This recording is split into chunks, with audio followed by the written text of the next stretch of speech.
بجوامع الكلم وجواهر الحكم وصلی اللہ تعالیٰ علیہ وعلى آلہ وصحبہ وبارک وسلم ما نطق اللسان بمدحہ ونسخ القلم اعوذ باللہ من الشیطان الرجیم بسم اللہ الرحمن الرحیم قل ان صلاتي ونسكي ومحياي ومماتي لله رب العالمين لا شريك له وبذلك أمرت وأنا أول المسلمين. نماز والا درود اللهم صل على محمد وعلى آل محمد كما صليت على إبراهيم وعلى آل إبراهيم إنك حميد مجيد. اللهم بارك على محمد وعلى آل محمد كما باركت على إبراهيم وعلى آل إبراهيم إنك حميد مجيد.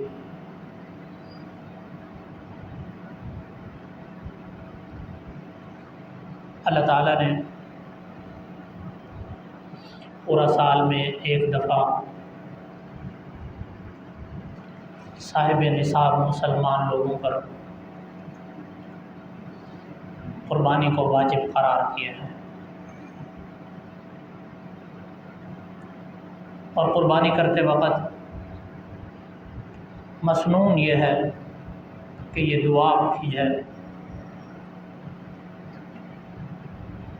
ان صلاتی و نسکی و محیایا و مماتی للہ رب العالمین. یہ دعا در حقیقت قرآن مجید کے ایک حکم کی تعمیل ہے،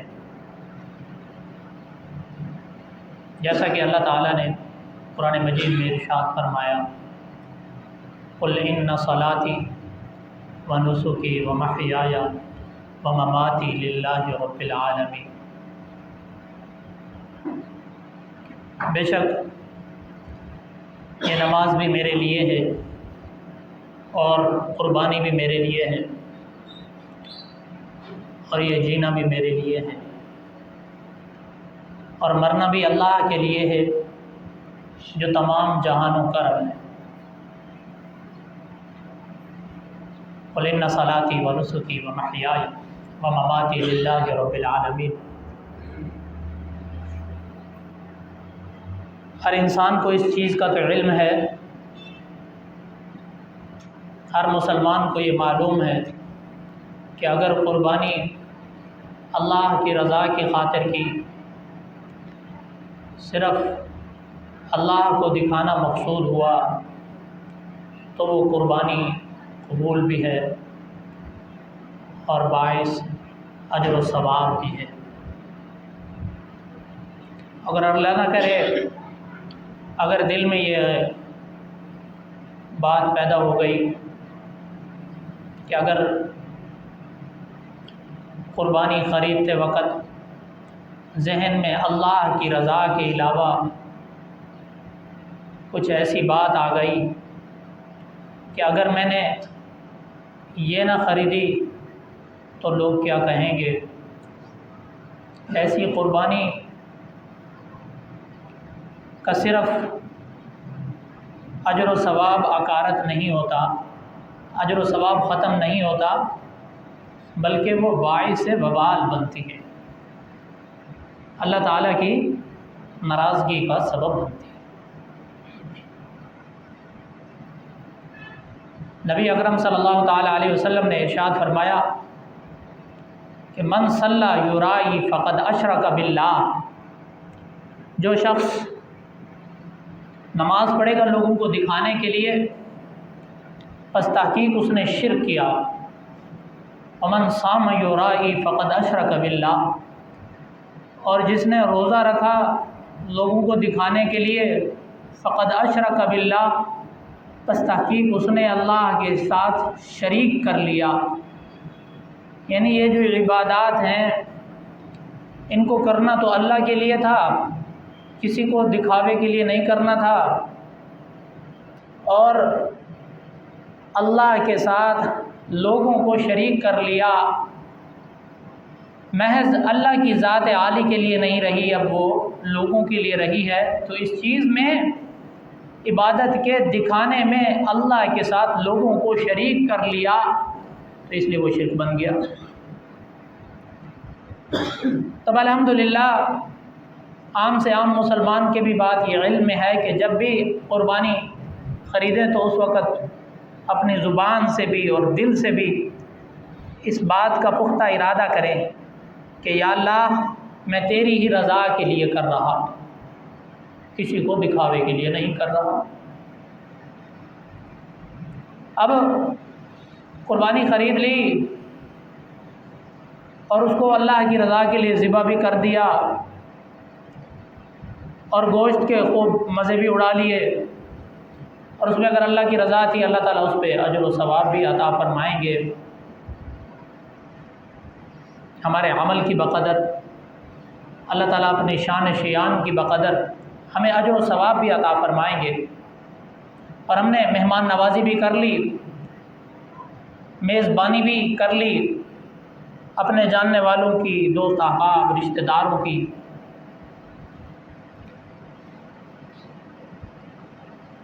آگے اللہ تعالیٰ ارشاد فرما رہے ہیں ان صلاتی و نسکی، بے شک یہ نماز میرے لیے ہے اور قربانی میرے لیے ہے۔ آگے اللہ تعالیٰ نے فرمایا محیای و مماتی، یہ زندگی اور موت یہ بھی میرے لیے، یعنی آپ کا جینا اور مرنا یہ بھی اللہ کے لیے ہے۔ یہ کیسے ہوگا؟ یہ تو سمجھ میں آتا ہے کہ قربانی اللہ کے لیے اور نماز اللہ کے لیے، عبادات اللہ کے لیے، پر ہمارا جینا اور مرنا اللہ کے لیے کیسے ہو سکتا ہے؟ تو یہ خوب سمجھ لیں کہ در حقیقت جو اللہ تعالیٰ نے ہم سے یہ قربانی کرائی ہے، در حقیقت یہ ایک مظاہرہ ہے، یہ ایک نمونہ ہے اس قربانی کا جو اللہ تعالیٰ کو ہم سے مطلوب ہے۔ یہ بقرہ عید پہ اللہ تعالیٰ ہم سے قربانی کراتے ہیں، یہ در حقیقت یہ مظاہرہ ہوتا ہے اس قربانی کا جو حقیقت میں اللہ کو ہم سے مطلوب ہے۔ وہ کیا ہے کہ ہم قربانی کر لیتے ہیں اور پھر ہم اپنی زندگی گزارنا شروع کرتے ہیں، زندگی کے معرکے میں قدم رکھتے ہیں، تو ہماری زندگی میں بے شمار مطالبات، خواہشات، جذبات اور تقاضے ہمارے دل میں آتے ہیں، اور ہم ان خواہشات کو، جذبات کو اور تقاضوں کو اللہ تعالیٰ کے لیے قربان کر دیں جیسے کہ ہم نے اپنی قربانی کا جانور ذبح کیا۔ اپنی خواہشات کو اور اپنے جذبات کو ہر آن ہر لمحہ اللہ تعالیٰ کی مطابق اور اللہ کے رسول صلی اللہ علیہ وسلم کی اسوہ حسنہ کے مطابق ڈھال لیں اور ہم اپنی خواہشات کی قربانی کر دیں اور ان کو کچل دیں۔ یہ تقاضا ہے اللہ تعالیٰ کا ہم سے۔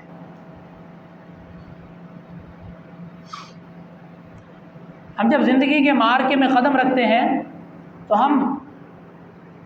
ہمارے دل کے اندر بعض ایسی خواہشات پیدا ہوتی ہیں، ایسے جذبات پیدا ہوتے ہیں۔ مثال کے طور پہ عید کی چھٹیاں ہیں، سارے گھروں پہ ہیں، رشتہ دار، دوست احباب وقت نکالتے ہیں، اکٹھے مل کر بیٹھتے ہیں، تو اس وقت ایک دل کے اندر ایک خواہش پیدا ہوتی ہے، ایک جذبہ پیدا ہوتا ہے کہ جب کسی کا کوئی ایسا تذکرہ آ جائے، کسی ایسے دوست کا یا دوست احباب میں سے کسی جاننے والے کا تذکرہ آ جائے، تو اس وقت دل میں ایک دل مچلنے لگ جاتا ہے کہ اگر میں اس جگہ پر یہ پوائنٹ مار دوں تو سارے خوش ہو جائیں گے اور سب کا دل خوش ہو جائے گا اور سب کے سامنے میری واہ واہ ہو جائے گی۔ تو اس وقت بندہ اپنی اس خواہش کو، اپنے اس جذبے کو اللہ کی خاطر کچل دے، اللہ کی خاطر اس کو ذبح کر دے، جیسے قربانی کے جانور کو ذبح کیا تھا۔ یہ در حقیقت اللہ تعالیٰ کو ہم سے مطلوب ہے۔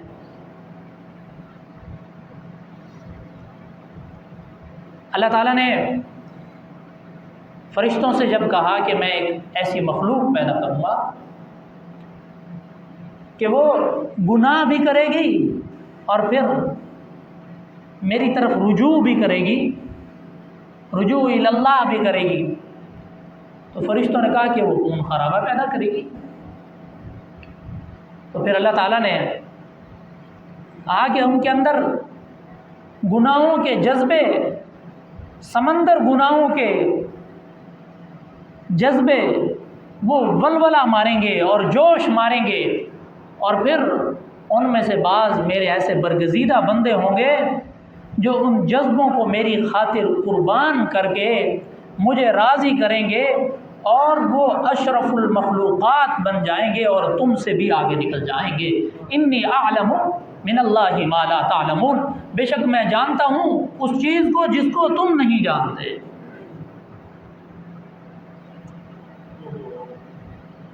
اور پھر جب انسان اس پہ محنت شروع کرتا ہے، اپنے دل کی خلاف ورزی کرتا ہے اور دل کو چوٹ مارتا ہے اللہ کی خاطر، اور اپنے جذبات کے خلاف چلتا ہے اللہ کی خاطر، تو اسی سے پھر تعلق مع اللہ پیدا ہوتا ہے، اللہ کا قرب حاصل ہو جاتا ہے، انسان اللہ کے قریب چلا جاتا ہے۔ اور پھر آہستہ آہستہ کشاکش کی کیفیت پیدا ہونا شروع ہو جاتی ہے۔ وہ کیسی ہوتی ہے کہ گناہ کا جذبہ دل میں پیدا ہوا، دل کر رہا ہے، بازار کے اندر گیا اور چاروں طرف مختلف قسم کی صورتیں، دل مچل رہا ہے، دل کر رہا ہے کہ ان کی طرف دیکھیں اور عارضی لذت حاصل کریں، لیکن اس وقت دل میں یہ داعیہ پیدا ہوا کہ مجھے تو اللہ کو جواب دینا ہے اور اللہ مجھے دیکھ رہا ہے، اور اس کیفیت نے آ کر بندے کے اوپر اس کو کنٹرول میں کر لیا، تو پھر اس وقت میں اللہ سے اس کا تعلق مضبوط ہونا شروع ہو جاتا ہے، تعلق مضبوط ہو جاتا ہے۔ یہ ہے طریقہ اللہ سے تعلق بنانے کا کہ اپنے جذبات کا، اپنے نفسانی خواہشات کا مقابلہ کرنا ہے۔ حضرت یوسف علیہ السلام جب ہر طرف سے راستے بند ہو گئے اور زلیخا آئی اور اس نے گناہ کی دعوت دی، تو میں آپ سے عرض کر رہا ہوں کہ جب بھی کوئی ایسی نفسانی خواہش پیدا ہو، جذبہ پیدا ہو، ہم اس کا مقابلہ کیسے کریں گے؟ اس کے لیے دو چیزوں کی ضرورت ہے، دو چیزوں کی۔ جس بندے نے یہ دو چیزیں اختیار کر لی، اللہ تعالیٰ اس کو اپنا تعلق نصیب فرمائیں گے اور اس کو دنیا آخرت کی کامیابی نصیب فرمائیں گے۔ نمبر ایک تو حضرت یوسف علیہ السلام نے ہمت کی، کوشش کی، وَلَقَدْ هَمَّتْ بِهِ وَهَمَّ بِهَا، دل کے اندر گناہ کا خیال بھی آیا، لیکن لولا ان رأى برہان ربی، دلیل سامنے تھی، اللہ کی ذات عالی کا تصور تو سامنے تھا، لولا ان رأى برہان ربی، اور ایک انہوں نے ہمت کیا کی، اٹھ کے بھاگ پڑے، اٹھ کے وہاں سے بھاگے۔ یہاں سے ہمیں یہ معلوم ہوتا ہے کہ دنیا کے اندر چاروں اطراف سے راستے بند ہو جائیں۔ ہمارے لوگ کہتے ہیں کہ یار رشوت دیے بغیر کوئی چارہ ہی نہیں تھا، سارے کے سارے دروازے ہی بند ہو گئے تھے، حرام کے علاوہ کوئی اور راستہ تھا ہی نہیں، تو کیا کرتے؟ تو چاروں اطراف سے ایسے راستے بند ہو گئے، تالے لگ گئے۔ نمبر ایک کام کیا حضرت یوسف علیہ السلام نے ہمت کی، کوشش کی، اٹھ کر بھاگ، اور پھر جب دروازے کے قریب گئے تو جا کر کہا وَإِلَّا تَصْرِفْ عَنِّي كَيْدَهُنَّ أَصْبُ إِلَيْهِنَّ وَأَكُن مِّنَ الْجَاهِلِينَ، اے اللہ اگر تو نے اس عورت کا مکر میرے سے دور نہ کیا تو میں مائل نہ ہو جاؤں اور میں جاہلوں میں سے نہ ہو جاؤں۔ پھر حضرت یوسف علیہ السلام نے اپنے حصے کا کام کر دیا۔ اللہ کی سنت یہ ہے کہ جب انسان اپنے حصے کا کام کر دیتا ہے تو پھر اللہ تعالیٰ کے جو حصے کا کام ہوتا ہے وہ اللہ تعالیٰ خود کر دیتے ہیں۔ ایک دفعہ آدمی اپنے حصے کا کام کر دے تو یہ معنی ہے کہ اپنی زندگی کو جو ہے اللہ کے لیے گزارے۔ پیچھے میں نے بتایا تھا ان صلاتی و نسکی، کہ نماز تو سمجھ میں آتی ہے اللہ کے لیے پڑھیں، اور روزہ بھی سمجھ میں آتا ہے اللہ کے لیے رکھیں۔ ہمارا جینا اللہ کے لیے کیسے ہوگا؟ یہ جینا ہے اللہ کے لیے، یہ جینا ہے اللہ کے لیے۔ پھر جو اللہ کے حصے کا کام تھا پھر اللہ نے کر دکھایا، تالے کھل گئے خود بخود۔ حضرت یوسف علیہ السلام باہر نکل گئے، بچ گئے گناہ سے۔ ایک مدرسے میں ایک طالب علم پڑھتا تھا، بہت حسین و جمیل۔ وہ جب سڑک سے گزر کے مدرسے کی طرف جاتا، آج سے تقریباً 80 سال پہلے کی بات ہے، انڈیا کی ایک بڑے مدرسے کی بات۔ تو ایک وہاں محلے کے چودھری صاحب جو لینڈ لارڈ وہاں کا مالدار تھا، اس نے دیکھا کہ یہ مولوی صاحب یہاں سے گزرتا ہے اور یہ میری طرف اس کی جو بیٹی تھی اس نے دیکھا کہ یہ میری طرف دیکھتا ہی نہیں، میری طرف پلٹتا ہی نہیں، نیچے دیکھ کے گزر جاتا ہے۔ اور وہ معاونت کر رہے تھے مدرسے کے ساتھ، ان کے گھر سے سالانہ آٹا بھی جاتا تھا، چندہ بھی جاتا تھا۔ تو اس نے اپنے باپ سے کہا کہ اس فلاں لڑکے کو جو یہاں سے اتنا بجے 8-9 بجے گزرتا ہے، قاری صاحب کو کہو اس کو بھیجیں اور آ کے مجھے دم کرے۔ تو اس نے چودھری صاحب، ان کے کھلا ڈھلا ماحول، بعض لوگوں کے گھروں میں دینداری تو ہوتی نہیں، انہوں نے جا کے قاری صاحب کو کہہ دیا اور قاری صاحب نے بھیج بھی دیا۔ جب وہ اندر گیا کمرے میں تو اس نے گناہ پر اصرار کیا کہ اگر تو نے یہ گناہ نہ کیا تو میں ابھی شور مچا دوں گی اور میں کہوں گی کہ یہ میرے ساتھ ظلم کر رہا تھا، گناہ کا ارتکاب کر رہا تھا۔ تو اس نے جب یہ کیفیت دیکھی تو سب سے پہلے اس نے ہمت کی اور پھر سب سے پہلے اللہ سے رجوع کیا، یا اللہ کوئی راستہ نکال۔ اور پھر اس نے ہمت کیا کی، بڑی عجیب ہمت کی اس نے۔ وہاں ساتھ میں اس نے کہا مجھے 1 منٹ ذرا ٹائم دو۔ اس نے کہا ٹھیک ہے، تیرے کو ٹائم ہے 1 منٹ۔ وہ ساتھ میں گندگی پڑی تھی، واش روم تھا، اس میں گیا، وہ گندگی اٹھا کے اپنے جسم پہ مل لی۔ میں نے کہا جو تم حکم کر رہی ہو اب مجھے بتاؤ۔ میں نے کہا دفع ہو جاؤ یہاں سے۔ وہ گیا باہر ردی پہ بیٹھ کے نہایا، صاف ستھرا ہو گیا، مدرسے میں گیا تو قاری صاحب نے کلاس کو خاموش کرا دیا، کہا کہ یہ مشک و عنبر کی ایسی خوشبو جو میں نے دنیا میں کبھی نہیں سونگھی، یہ کہاں سے آ رہی ہے؟ تو وہ پوچھتے پوچھتے سونگتے سونگتے اس تک جا پہنچے اور اس کو الگ بلایا، اس سے پوچھا یہ کیا ماجرا ہے، یہ کہاں کی خوشبو ہے اور یہ کیسی خوشبو ہے؟ تو اس نے بتایا کہ میں نے اپنے جذبے کو، اپنی خواہش کو اللہ کے لیے قربان کر دیا، اس پر چھری پھیر دی۔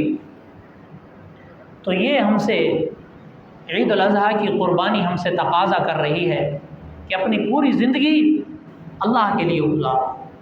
اپنی پوری زندگی میں جب بھی کہیں نفسانی خواہشات اور کوئی ایسے مطالبات آئیں اور ہر طرف سے راستے بند ہو جائیں تو اس وقت تم ایک ہمت کرو اور اللہ سے مانگو، اور جس طرح تم نے عید الاضحیٰ کے موقع پر تم نے جانور کے گلے پر چھری پھیری تھی، اسی طرح اپنی خواہشات کو کچل کے رکھ دو، اپنی خواہشات، اپنے دل کی خواہشات پر چھری چلا دو۔ یہ ہے کہ میرا جینا بھی اللہ کے لیے اور میرا مرنا بھی اللہ کے لیے۔ مرنا اللہ کے لیے کیسے ہوتا ہے؟ مرنا اللہ کے لیے ایسے ہوتا ہے کہ اللہ سے دعا کرنی چاہیے، یا اللہ جب تک میرے لیے جینا ٹھیک ہے اور میں فتنوں سے محفوظ ہوں تو مجھے زندہ و تابندہ و سلامت رکھ۔ جب یا اللہ تیرے علم میں ہے کہ اگر میں کہیں فتنوں کا شکار ہونے لگوں گناہوں کا شکار ہونے لگوں، یا اللہ اس سے پہلے مجھے تو موت دے دے، بہتر ہے تو مجھے اپنی طرف بلا لے۔ اس چیز کا جو ہے اللہ تعالیٰ سے مانگنا چاہیے، یہ دعا کرنی چاہیے کہ اللہ جب تک میں نیکی پر ہوں، سلامتی پر ہوں، یا اللہ تو مجھے زندہ و تابندہ و سلامت رکھ۔ اور پھر جب حضرت والا عارف باللہ حضرت ڈاکٹر عبدالحی رحمۃ اللہ علیہ فرمایا کرتے تھے کہ جب تم صبح اٹھو نا، صبح اٹھو، بہت بار انہوں نے یہ بات فرمائی، بہت دفعہ انہوں نے یہ بات ارشاد فرمائی کہ جب تم صبح اٹھو تو یہ دعا کیا کرو، ان صلاتی و نسکی و محیای و مماتی للہ رب العالمین، یہ دعا پڑھا کرو 3 دفعہ۔ اے اللہ، میری نماز بھی اللہ کے لیے، میری قربانی بھی اللہ کے لیے، میرا جینا بھی اللہ کے لیے، اور میرا مرنا بھی اس اللہ کے لیے جو تمام جہانوں کا رب ہے۔ صبح اٹھ کر یہ اللہ سے دعا مانگنی چاہیے۔ اور پھر اس کے بعد جب رات کو سونے لگیں تو اس وقت بھی یہ دعا کرنی چاہیے۔ اس وقت سارے کے سارے دن کی، اور یہ دعا ہم کیسے کریں گے، اور یہ سارا دن ہمارے ساتھ یہ تصور کیسے رہے گا کہ ہمارا کھانا پینا، جاگنا اٹھنا بیٹھنا، ہماری زبان، ہماری آنکھیں، یہ سب کچھ اللہ کے لیے ہو جائے۔ کھانا پینا بھی اللہ کے لیے ہوتا ہے، کھانا ویسے کوئی عبادت نہیں ہے، اور جب ہم کھانا کھائیں تو یہ نیت کریں کہ یا اللہ تیرے حبیب نے کھانا کھایا تھا اور ہم ویسے کھائیں گے جیسے تیرے حبیب نے کھایا تھا، تو یہ کھانا بھی اللہ کے لیے ہو۔ بسم اللہ الرحمن الرحیم، بسم اللہ وعلی برکت اللہ، دعا پڑھو، اور کھانا اتنا کھائیں جتنی طلب ہو، اور جب اللہ کے لیے کھائیں گے تو پھر اپنے جسم کو نقصان دینے کے لیے زیادہ نہیں کھائیں گے، اور کھانے کے بعد پھر پانی نہیں پئیں گے، یہ بھی جسم کو نقصان دینا ہے، کیونکہ ہم اللہ کے لیے کھا رہے ہیں تو اللہ کے نبی صلی اللہ علیہ وسلم کی سنت کو زندہ کر کے کھائیں گے، اور پئیں گے بھی اللہ کے نبی صلی اللہ علیہ وسلم کی سنت کے مطابق، تو ہمارا جینا اور کھانا پینا بھی اللہ کے لیے ہو جائے گا۔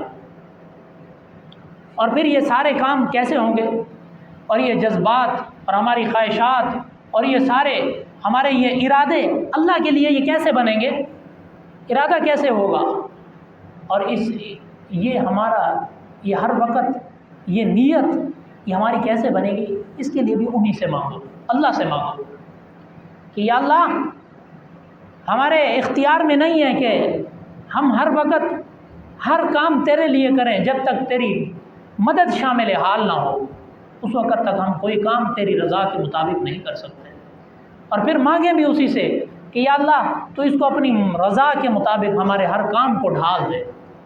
جب اللہ سے مانگیں گے تو پھر اللہ تعالیٰ ہماری مدد کرے گے، ایک ہمت کریں گے اور پھر اللہ سے مانگیں گے۔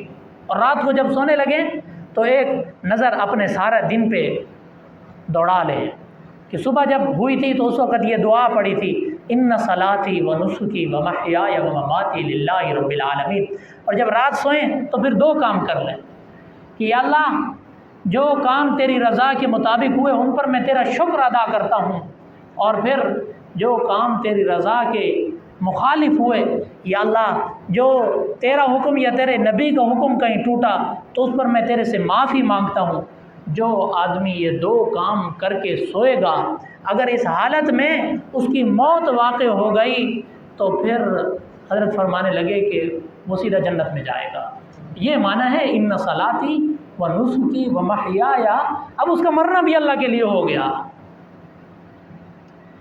اس کی قربانی تو اللہ کے لیے تھی ہی، اس کی نماز بھی اللہ کے لیے تھی، اس کا جینا بھی اللہ کے لیے ہو گیا۔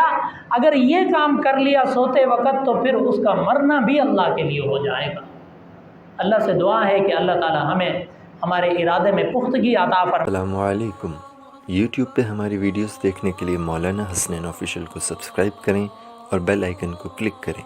جزاک اللہ۔